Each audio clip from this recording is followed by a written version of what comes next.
오늘 믿음에 이어달리기라는 제목의 말씀 전합니다. 가을에는 기도하게 하소서. 낙엽들이 지는 때를 기다려 내게 주신 겸허한 모국어로 나를 채우소서. 가을에는 사랑하게 하소서. 오직 한 사람을 택하게 하소서. 가장 아름다운 열매를 위하여 이 비옥한 시간을 가꾸게 하소서. 김현승 시인의 가을의 기도라는 시입니다. 우리는 뜨거웠던 8월을 보내고 이제 9월 가을을 맞이하는 길목에 서 있습니다. 가을은 화가이신 우리 하나님의 솜씨가 가장 잘 드러나는 계절입니다. 조국의 산들이 노랗고 빨갛게 물드는 걸 보면 찬송가 한 구절을 절로 흥얼거리게 됩니다. 참 아름다워라 주님의 세계는 저 솔로몬의 옷보다 더 고운 백합화. 이 아름다운 계절에 기도하며 하나님의 언어로 나를 채우고 사랑하면서 내 안에 열매가 하나씩 익어가는 시간을 가지면 좋겠습니다. 저는 가을하면 단풍 다음으로 가을 운동회가 떠오릅니다. 운동회에서 가장 재미있는 건 뭐니 해도 이어달리기죠. 반별로 가장 잘 달리는 학생과 학부모를 뽑아서 대표로 달리는데 우리 반 이겨라 하며 목소리가 쉬도록 응원하던 기억이 납니다. 오늘 본문이 말씀하는 것이 바로 가을 운동회의 이어달리기와 같습니다. 히브리서 11장에는 사람 이름이 많이 나오는데 이들은 모두 믿음에 이어달리기 대표 선수들 명단입니다. 아벨, 에녹, 노아, 아브라함, 사라, 이삭, 야곱, 요셉, 모세, 기생이었던 라합, 기드온, 바락, 삼손, 입다, 다윗, 사무엘, 그리고 말할 수 없는 많은 선지자들. 이 사람들은 다 믿음 지키다가 순교하고 박해받고 억울한 일을 당하고 여러 일들이 많았지만 자기 믿음들을 잘 지키고 그 믿음의 바톤을 다음 사람들에게 잘 전달한 사람들입니다. 성경을 읽어보면 이들이 참 나하고는 종류가 다른 대단한 사람들로 느껴지죠. 그런데 여러분, 오늘 본문은 참으로 이상한 이야기를 하나 합니다. 40절이죠. 우리가 아니면 그들로 그 대단한 사람들이 온전하지 못하다는 거예요. 우리가 아니면 그들이 완벽해지지 못한다는 거예요. 여기서 우리는 예수를 믿는 성도들, 우리 교회 공동체를 말해요. 교회가 아니면 저 대단한 믿음의 선배들이 완전해지지 못한다? 이게 무슨 뜻일까요? 이 말은 교회가 우리가 이어달리기의 마지막 주자라는 뜻입니다. 지금까지 선수들이 아무리 잘 달렸어도 마지막 주자가 결승선을 통과할 때까지 경기는 끝난 게 아니라는 거예요. 마지막 선수가 지금까지 달린 선수들의 모든 노력을 완성시킨다는 겁니다. 반대로 마지막 선수가 힘들다고 경기를 포기하면 지금까지 아무리 노력했어도 그 모든 주자들의 노력 물거품이 된다는 뜻입니다. 여러분, 우리 앞에 믿음의 선배들의 그 노력들이 어떠했습니까? 36절부터 보시면 지금까지 믿음의 선배들이 조롱도 당하고 채찍질도 당하고 결박당에 옥에도 갇혔고 37절을 보면 돌로 맞아 죽기도 하고 톱으로 켜서 죽고 이사야 선지자가 공의와 정의를 외치다가 톱으로 켜서 죽임당했습니다. 칼에 맞아 죽기도 하고 궁핍과 환난과 학대를 겪었고 38절을 보면 이런 사람들, 그렇게 해도 이 사람들이 믿음 포기 안 하니까 세상이 감당을 못해서 마을 공동체에서 쫓아냈다는 거예요. 그래서 그들이 사막과 산과 동굴과 토굴에서 살았다고 말씀합니다. 여러분, 이렇게 우리 믿음의 선배들이 정말 대단한 믿음으로 노력을 했어도 그 이어달리기의 마지막 주자인 교회가 신앙을 포기하면 그 모든 노력이 헛수고가 된다는 것입니다. 그럼 히브리서 저자는 왜 이런 이야기를 할까요? 그 이유 첫 번째는 그 2000년 전 초대교회에 박해가 있었기 때문입니다. 유대교가 예수 믿는 사람들을 박해를 해요. 조롱하고 침뱉고 감옥에 가두고 재산도 빼앗고 예수 믿으면 정말 어려움이 많았습니다. 이때 예수 믿고 세례받고 성령을 받은 사람들 중에 예수님을 욕하고 교회를 떠나는, 그러니까 신앙을 버리는 사람들이 하나둘씩 생겨납니다. 그들에게 히브리서는 이런 말씀을 합니다. 히브리서 6장 4절. 한번 빛을 받고 하늘의 은사를 맛보고 성령에 참여한 바가 되고 하나님의 선한 말씀과 내세의 능력을 맛보고도 타락한 자들은 다시 새롭게 하여 회개하게 할 수 없나니 이는 그들이 하나님의 아들을 다시 십자가에 못 박아 드러내놓고 욕되게 함이라. 또 처음 교회에 이 박해가 많으니까 모이기가 힘들어져요. 사람들 마음이 차디차게 식어집니다. 교회 안에 사랑이 점점 식어져요. 공동체가 삭막해집니다. 어떤 사람들은 야, 이렇게 위험하니까 우리 이제 모이지 말자 말해요. 그들에게 히브리서는 말씀합니다. 24절. 서로 돌아보아 사랑과 선행을 격려하고 모이기를 패하자는 어떤 사람들의 그런 나쁜 습관과 같이 하지 말고 오직 권하여 그날이 가까움을 볼수록 더욱 그리하자. 또 히브리서 저자가 지금 이렇게 독려하는 편지를 쓰는 이유 두 번째는 유대교에 유혹이 있었기 때문입니다. 고대의 종교는 대부분 이 세 가지가 있었어요. 첫째는 성전, 둘째는 성전에서 일하는 대제사장, 세 번째는 그 성전에 드리는 제물이 그것입니다. 유대교는 이 세 가지가 정말 엄청난 자랑이었습니다. 성전은 헤롯 왕이 이방인이었거든요. 근데 유대의 왕이 됐으니까 유대인들의 환심을 사려고 성전을 으리으리하게 지어줬어요. 유대인들이 지나가면서 볼 때마다 그래, 우리 하나님의 집이 성전이 이 정도는 되어야지 하며 감탄을 했습니다.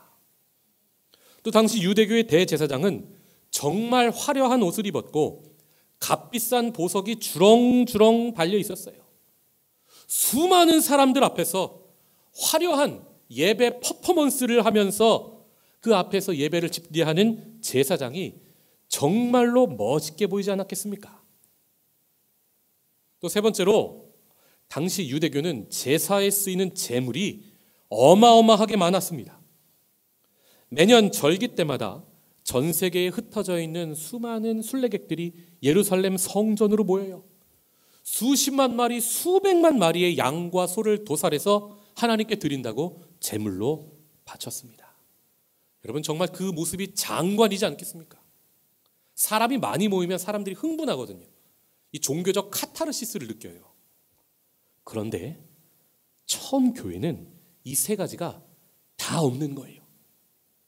교회에 멋있고 화려하고 의리의리한 건 하나도 없다 보니까 사람들이 점점 유대교로 돌아가는 사람들이 생기는 거예요.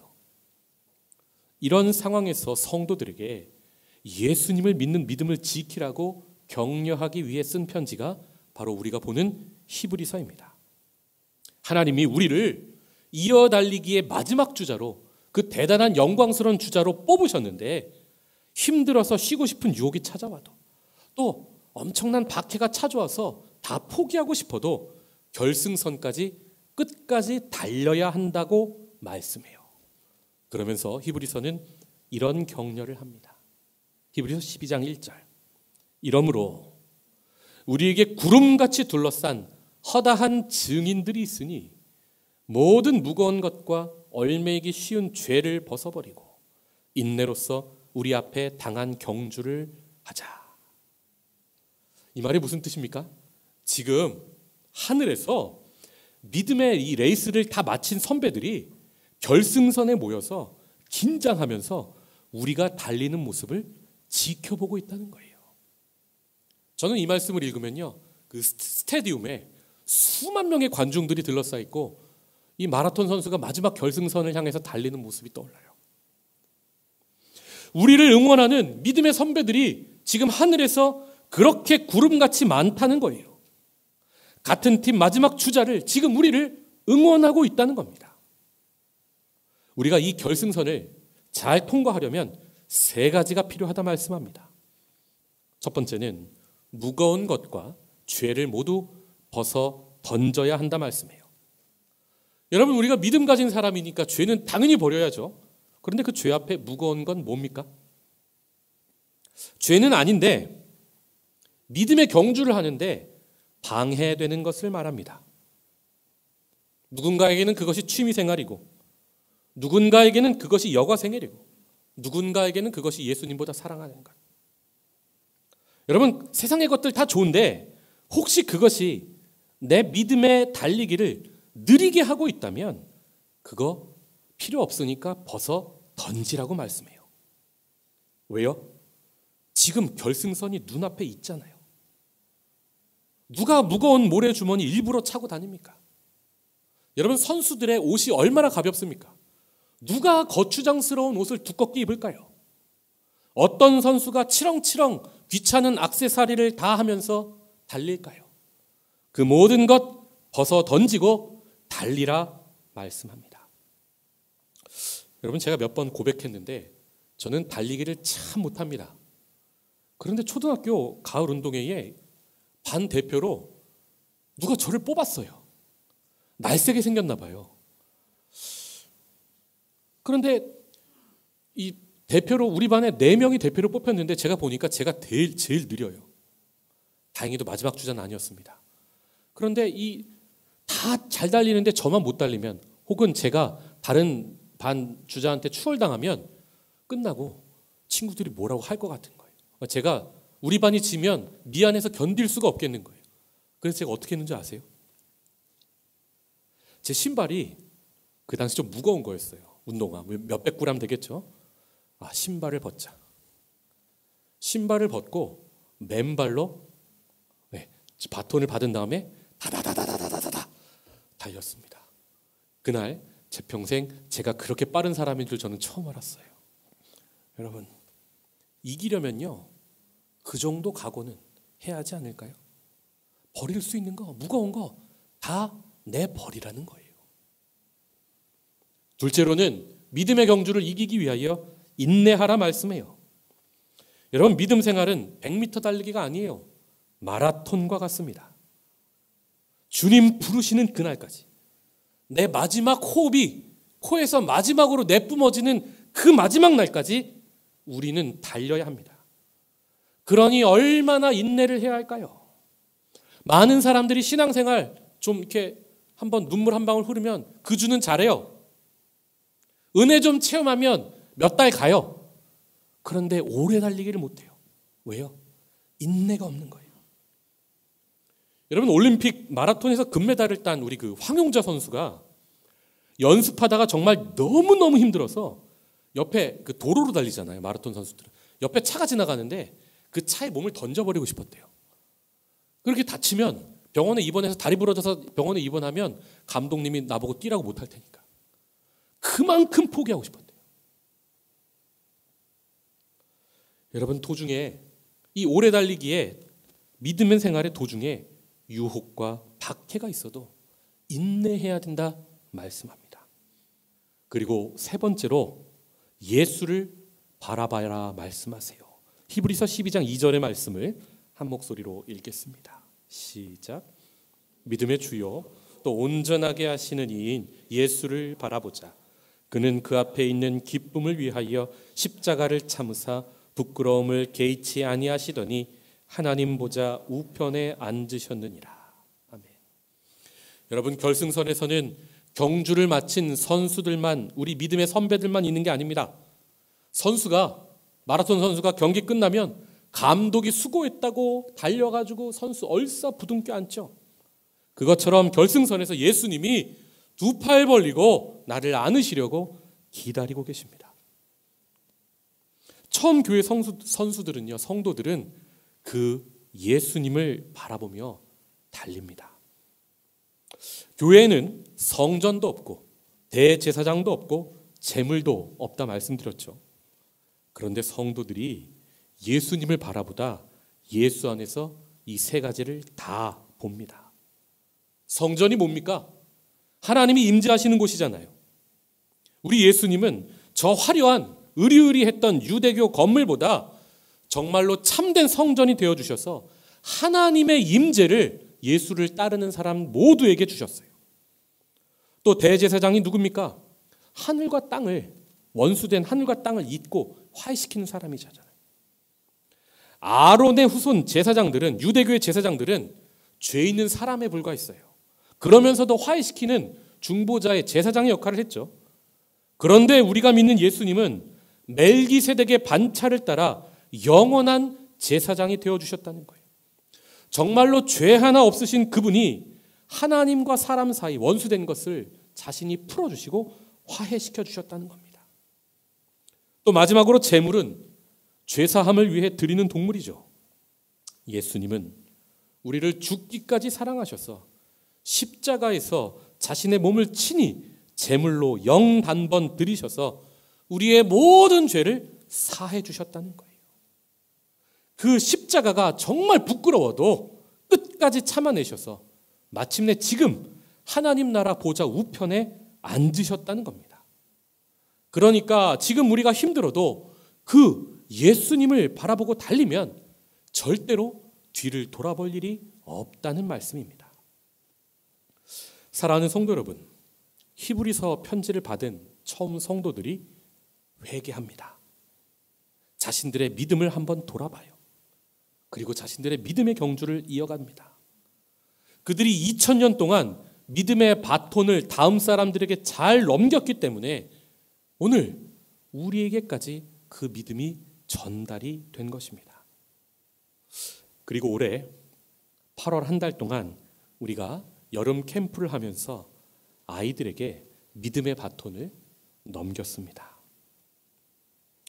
제가 수련회 하면서 참 행복했어요. 2019년에 교회에 참 아픈 일이 있었습니다. 그때 가장 피해를 본 부서가 청소년 부서였거든요. 인원이 너무 적어지고 2020년에는 코로나가 와가지고 우리 아이들 어떻게 하나 제가 고민이 많았는데 그제죠. 금요일 밤에 집회를 하는데 우리 아이들이 정말 많아진 거예요. 하나님 살아계시는구나. 하나님이 우리 청소년들 사랑하시는구나. 우리 교회 지키시는구나.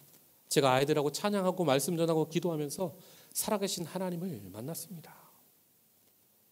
그렇게 우리가 믿음의 바톤을 잘 넘기는 교회가 되고 있어서 정말 감사해요. 그런데 성도 여러분, 혹시 내 다음 아이들에게 믿음의 바톤을 넘기다가 떨어뜨리진 않으셨습니까? 괜찮습니다. 주어서 다시 넘겨주면 돼요. 혹시 믿음의 경주를 달리다가 지금 힘들어서 넘어지진 않으셨습니까? 괜찮습니다. 부끄러워도 훌훌 털고 다시 한번 일어나서 달리면 됩니다. 나를 박해하고 나를 유혹하는 유대교 같은 존재는 무엇입니까? 내 발걸음을 무겁게 하는 모래주머니는 무엇입니까? 모래주머니를 모이기를 패하게 하고 우리 교회의 사랑을 점점 식게 만드는 것은 도대체 무엇입니까? 요즘 한국교회 하루에 수백 개의 한국교회가 문을 닫고 있답니다. 미국은 하루에 1000개가 넘는 교회가 문을 닫는데요. 그렇게 남은 교회도, 생존한 교회도 교회마다 정말 진실한 믿음 가진 사람들이 사라진대요. 썬데이 크리스천만 조금 남았답니다. 또 교회에 안타깝게도 한국교회에 아이들이 없어서 우리가 믿음의 바톤을 전할 사람이 없어진대요. 성도 여러분, 우리 믿음의 달리기를 방해하는 그 모든 것들, 무거운 모래주머니가 있다면 던져버리고, 지금 내가 힘들다면 다시 한번 인내하며, 지금 내가 혹시 화려한 세상을 바라보고 있다면 고개를 다시 돌려 예수님을 바라봅시다. 지금 하늘에서 우리를 천군 천사도 응원을 한답니다. 믿음의 경주를 마친, 자신의 경주를 마친 그 믿음의 선배들이 구름같이 모여서 우리 교회들을 응원하고 있답니다. 그리고 우리의 주님은 결승선에서 두 팔을 벌려서 우리를 기다리고 계신답니다. 인생 마지막 날